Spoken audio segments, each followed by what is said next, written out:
Good morning students. देखिए last lecture में हमने न्यूक्लियस के टाइप, डेंसिटी, वॉल्यूम और साइज के बारे में बात की थी। अब जो नेक्स्ट टॉपिक है वो है mass defect and nuclear binding energy.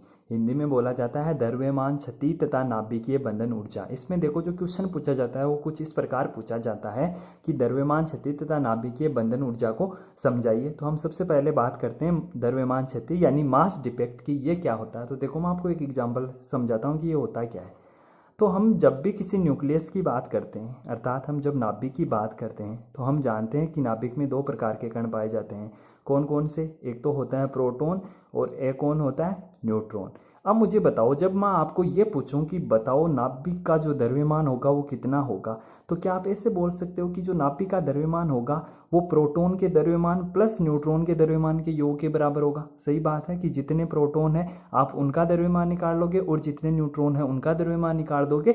अब जब इन दोनों को आप ऐड करोगे तो वो किसके बराबर होना चाहिए? नाभिक के द्रव्यमान के बराबर होना चाहिए, क्योंकि नाभिक में ही तो होते हैं प्रोटॉन और न्यूट्रॉन, अर्थात नाभिक प्रोटॉन प्लस न्यूट्रॉन से मिलकर बना है। तो लेकिन एक्चुअल में ऐसा देखा गया कि इनका जो द्रव्यमान होता है, अर्थात प्रोटॉन और न्यूट्रॉन का जो द्रव्यमान होता है वो नाभिक के द्रव्यमान के बराबर नहीं होता, अर्थात उसमें कुछ कमी होती है। अर्थात मैं ऐसे मानूं कि अगर 10 प्रोटॉन है और 10 न्यूट्रॉन है तो कायदे से इसका मास कितना होना चाहिए? 10 प्रोटॉन है तो 10 प्रोटॉन, एक प्रोटॉन का मास होता है mp, तो 10 का कितना हो गया? 10 mp। उसी प्रकार एक न्यूट्रॉन का होता है mn, तो 10 का कितना हो गया? 10 mn। तो टोटल कितना हो गया?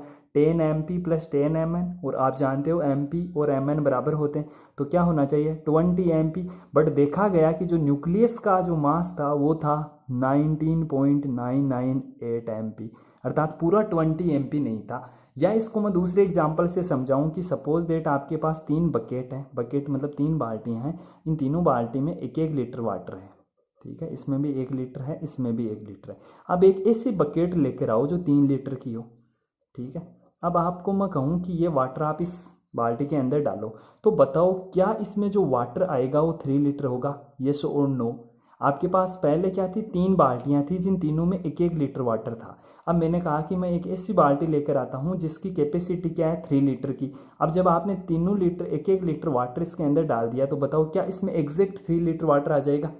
एग्जैक्ट नहीं आएगा, चाहे 2.9998 हो सकता है बट 3 नहीं होगा। क्यों नहीं होगा? कि कुछ वाटर कैन्स क्या होंगे, इस बाल्टी की सतह पे चिपके रह जाएंगे, चाहे वो पॉइंटों में 0 पॉइंट समथिंग ही क्यों कुछ ना हो, बट ऐसा है कि 3 लीटर नहीं आएगा, 3 लीटर से कुछ कम होगा। तो जो ये कुछ की जो कमी है ना वही क्या कहलाती है? द्रव्यमान क्षति। अर्थात नाभिक प्रोटॉन और न्यूट्रॉन से तो मिलकर बना होता है, लेकिन जो प्रोटॉन और न्यूट्रॉन का द्रव्यमान है वो नाभिक के द्रव्यमान से कुछ ज्यादा पाया जाता है। तो वो क्या होती है, इसमें जो कमी होती है वो क्या कहलाती है? द्रव्यमान क्षति।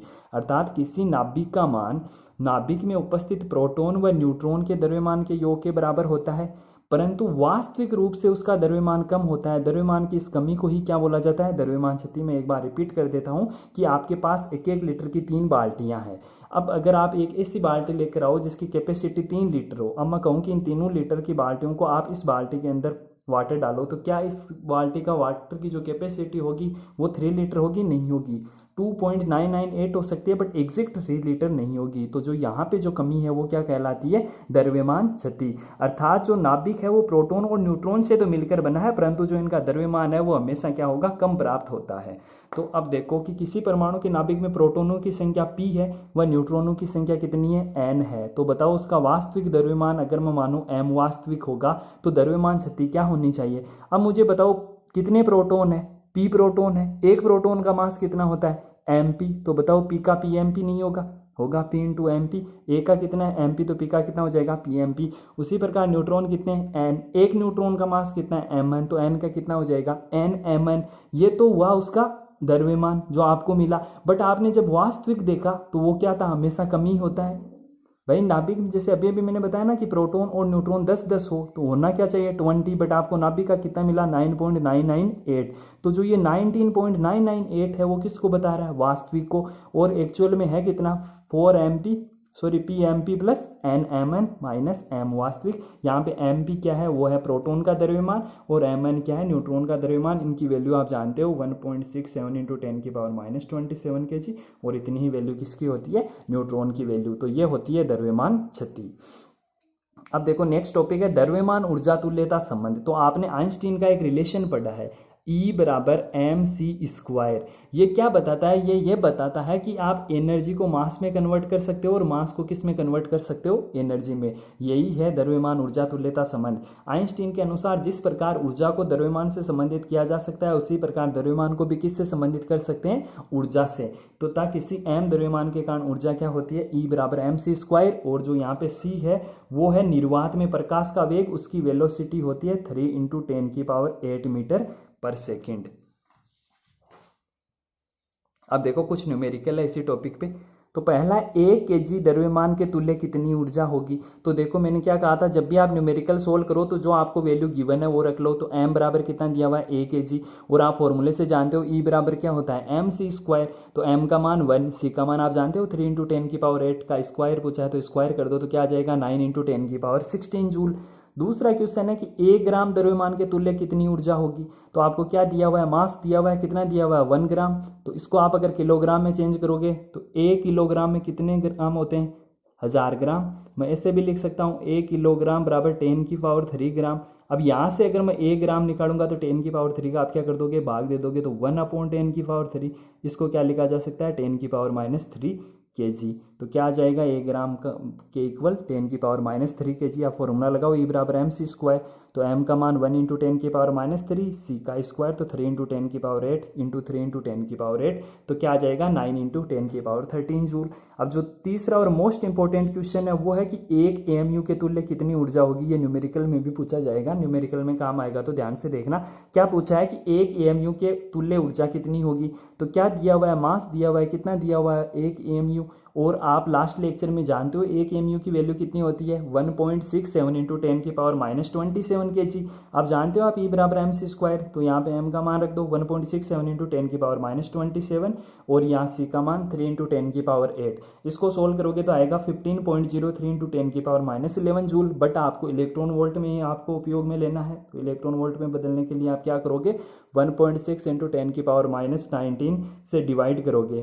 तो जब आप इसको आगे सोल्व करोगे तो आएगा 9.31 × 10⁸ और 8।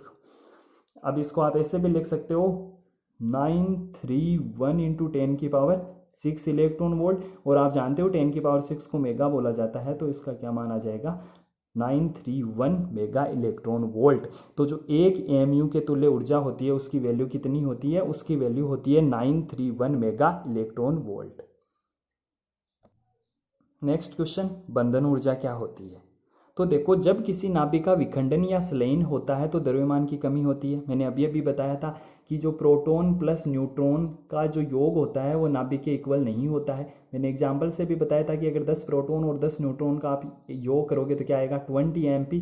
बट जो नाभिक का मास होगा वो 19.998, यानी मास में क्या होगी? कुछ कमी होगी। तो आपने अभी आइंस्टीन का समीकरण पढ़ा था, उसके अनुसार क्या होता है कि द्रव्यमान को ऊर्जा में कन्वर्ट किया जा सकता है और ऊर्जा को किस में कन्वर्ट किया जा सकता है? द्रव्यमान में। तो देखो क्या लिखा है कि जब किसी नाभिक का विखंडन या संलयन होता है तो द्रव्यमान की कमी होती है और इस द्रव्यमान के तुल्य जो ऊर्जा उत्सर्जित होती है उसे ही क्या कहा जाता है? बंधन ऊर्जा।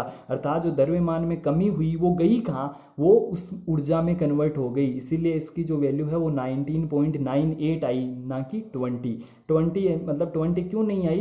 क्योंकि यहाँ पे जो मास कन्वर्ट हुआ ना वो किस में कन्वर्ट हो गया? एनर्जी में। तो जब किसी नाभिक का विखंडन या संलयन होता है तो द्रव्यमान की कमी होती है और इस द्रव्यमान के तुल्य जो ऊर्जा उत्सर्जित होती है उसे क्या कहा जाता है? उसे बोला जाता है बंधन ऊर्जा। या इसको ऐसे भी बोला जा सकता है, अर्थात न्यूक्लियोनों को बांधे रखने के लिए आवश्यक ऊर्जा को ही क्या कहते हैं? बंधन ऊर्जा। इसे किससे रिप्रेजेंट करते हैं? डेल ईबी से रिप्रेजेंट करते हैं। और जो डेल ईबी का फॉर्मूला क्या हो जाएगा? देखो ई का फॉर्मूला क्या होता है? mc²। तो डेल ईबी का क्या हो जाएगा? m की जगह क्या आ जाएगा? Del m into c²। Del m की वैल्यू आपने अभी पढ़ी है, क्या पढ़ी है? pmp plus nmn minus m वास्तविक इंटू c²। तो ये हो गई बंधन ऊर्जा। अब देखो नेक्स्ट और वेरी इंपॉर्टेंट क्वेश्चन है बोर्ड एग्जाम की दृष्टि से। वो क्वेश्चन है कि प्रति न्यूक्लियन बंधन ऊर्जा व द्रव्यमान संख्या के आलेख से प्राप्त मुख्य निष्कर्षों को समझाइए। यानी पहले आपको समझाना है प्रति न्यूक्लियन बंधन ऊर्जा। तो देखिए प्रति न्यूक्लियन बंधन ऊर्जा क्या है? तो देखो नाम से ही पता चल रहा है प्रति न्यूक्लियन बंधन ऊर्जा, यानी बंधन ऊर्जा को आप किससे रिप्रेजेंट करते हो? डेल ईबी से।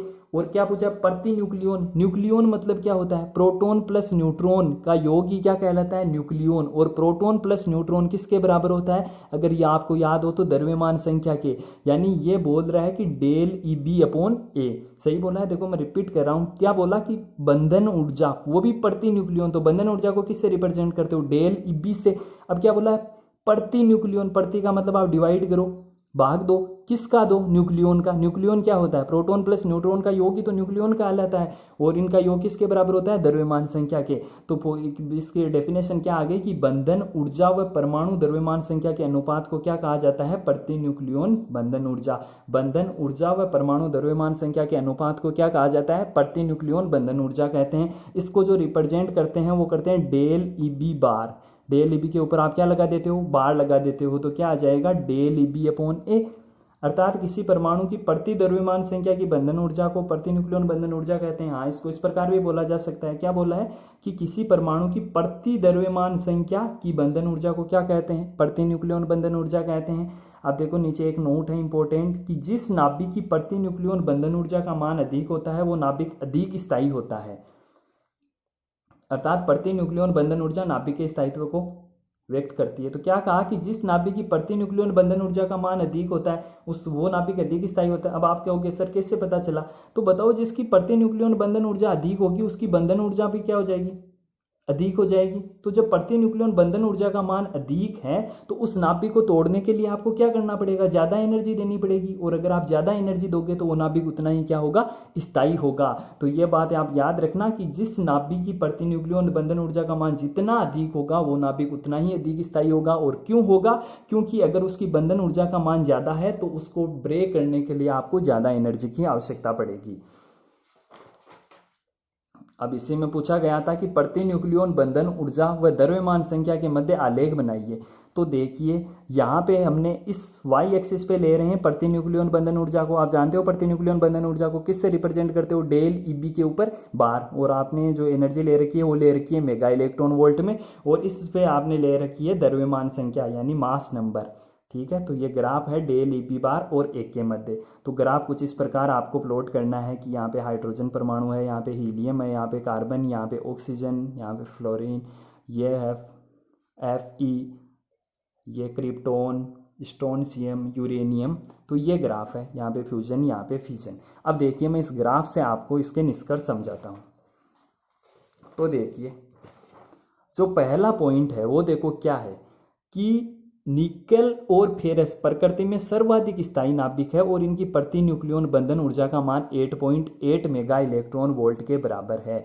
क्या बोला कि जो फेरस और निकेल है वो प्रकृति में सर्वाधिक स्थायी नाभिक है और उनकी प्रति न्यूक्लियन बंधन ऊर्जा का मान कितना है, 8.8 मेगा इलेक्ट्रॉन वोल्ट। तो देखिए ग्राफ से पता चल रहा है, ये रहा फेरस और इसके आसपास ही कौन है, निकेल है। तो ये क्या है, प्रकृति में सर्वाधिक स्थायी है। देखो इस ग्राफ से पता चल रहा है, एनर्जी देखो तकरीबन है 8.8 मेगा इलेक्ट्रॉन वोल्ट, और ये देखो सर्वाधिक स्थायी है, सबसे ऊपर यही है।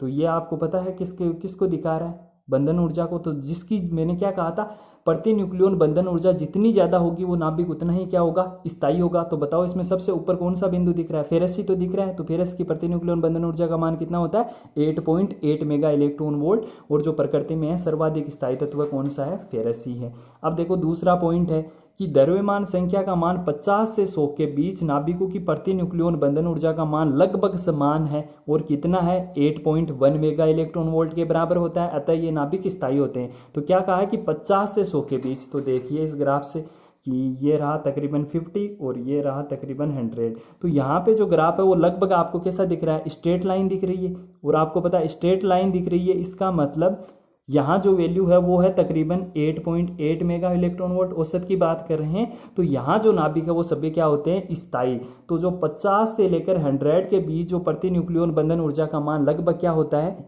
स्थायी रहता है, नियत रहता है। तो ये जो नाभिक होते हैं वो क्या होते हैं, स्थायी नाभिक होते हैं। थर्ड पॉइंट की द्रव्यमान संख्या एक का मान 50 से कम व 100 से अधिक होने पर नाभिक स्थायी नहीं होते, अर्थात ये नाभिक अस्थायी होते हैं। तो 50 से कम और 100 से अधिक तो देखिए ये रहा तकरीबन 50। अब 50 से कम देखो प्रति न्यूक्लियन बंधन ऊर्जा का मान लगातार कम हो रहा है। और मैंने क्या कहा था कि अगर प्रति न्यूक्लियन बंधन ऊर्जा का मान जितना ज़्यादा है वो उतना ही क्या होगा, स्थायी होगा, और इसका मान जितना कम होगा वो उतना ही क्या होगा, अस्थायी होगा।